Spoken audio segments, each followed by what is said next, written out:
indefatigable character, or activity rather, in their selfish pursuits. These will thrust themselves into your government and be your rulers, and these too will be mistaken in the explicit happiness of their situation for their vanquished competitors of the same spirit and from the same motives will perpetually be endeavoring to distress the administration towards the measure and render them oblivious rather to the people.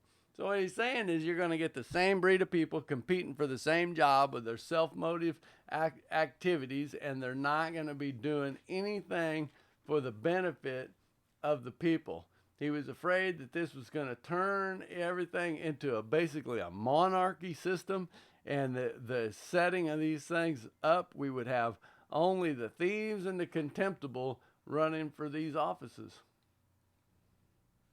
Here's a place where he's talking about the things turning into a monarchy. He says, there is scarce a kingdom or a king in 100 who would not, if he could, follow the example of Pharaoh.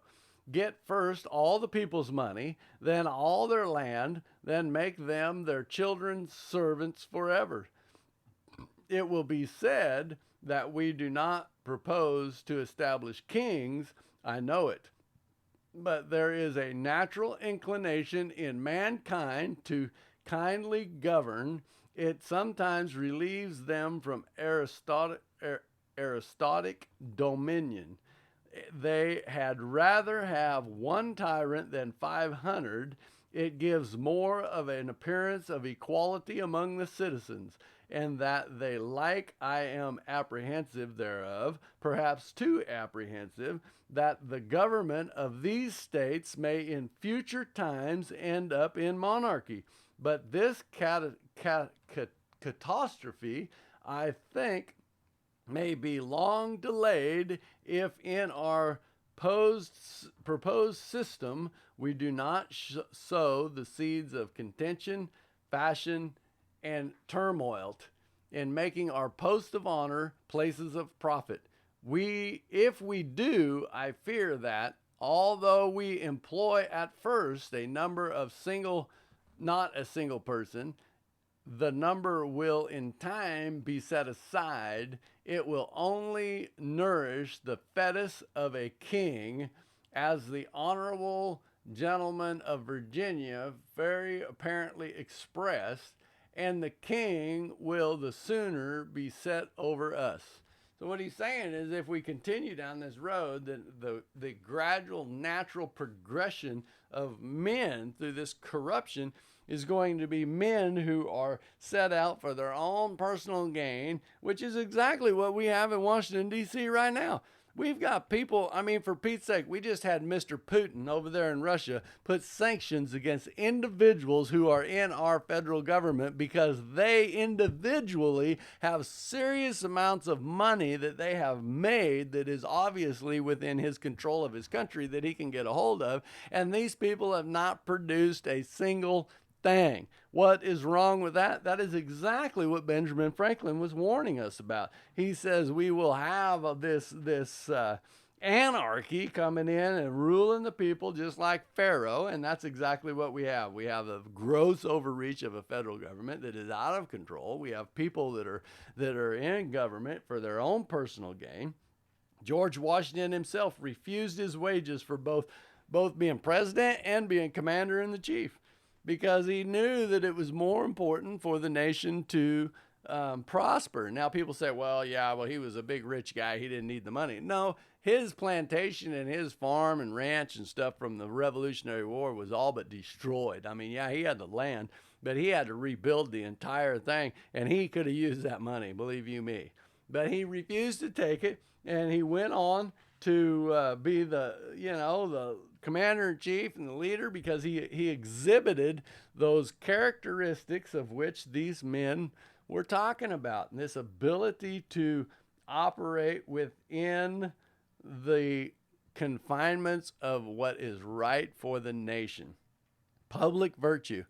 See, and this is where I've been all these years. I've been barking these things about the Constitution, about the United States and our mindset as a nation, and from the Word of God, and bringing these things all back to relevancy, because it is about all of these things that the Word of God tells us that we should be operating in. If you go and read Proverbs 24, 23 through 25, it's talking about that virtue. It says that the things belong to the wise. It is good to not to have a respecter of persons in judgment.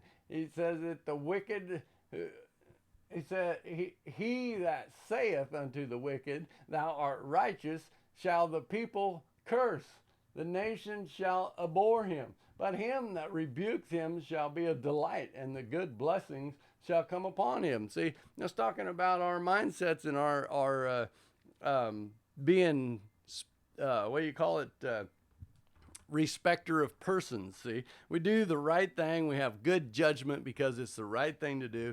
We operate in what's good, and the very thing that Thomas Paine initiated in his letters to the newspaper that got the spirit of patriotism that Thomas Jefferson was speaking of in the people started to rise up. That is the very thing that made our Revolutionary War and our Declaration and our Constitution a successful thing, because the people themselves began to rise up and live a life that was looking out for the nation and move for what's good of the whole. And that's exactly what we need to take place in this country again today. We don't need to take up arms and storm the Capitol or whatever else. We need to wake up and start living a life that is not self-centered, self-directed, and self-motivated. Because what these forefathers also told us was we were not supposed to be trusting or counting on those that were sent to office to do the right thing. We were supposed to count on those who were doing the sending. Because when the people are virtuous, and they pick virtuous people, then they will also hold them responsible and accountable once they get to office, because we the people are in control. We the people are the government. We the people are the rulers of this land. But we the people have allowed the few, the aristocrats, the spoiled, the Benjamin Franklin called them. He called them the thieves and the scoundrels to rule over us. And we have allowed them to take ground that we got to take it back. We got to send legislators back up there. We got to set this Constitution back in the places where it was before the 1900 generation. We got to appeal some of these appeals that have been put onto our Constitution. We got to set things back in order the way they were intended to be. And we've got to start walking in virtue and honor and be willing to sacrifice our own fortune and our own fame and our own positions of whatever in order for the sake of the nation, for the generation who's coming along. And I see I've went long, and I could go on and on about this being the virtuous people, but we're going to continue with these principles. I've reached out to some folks that I met back in a few years back, several years back, that are constitutionalists and teachers, and I'm hoping to get a few of them on some phone interviews in here.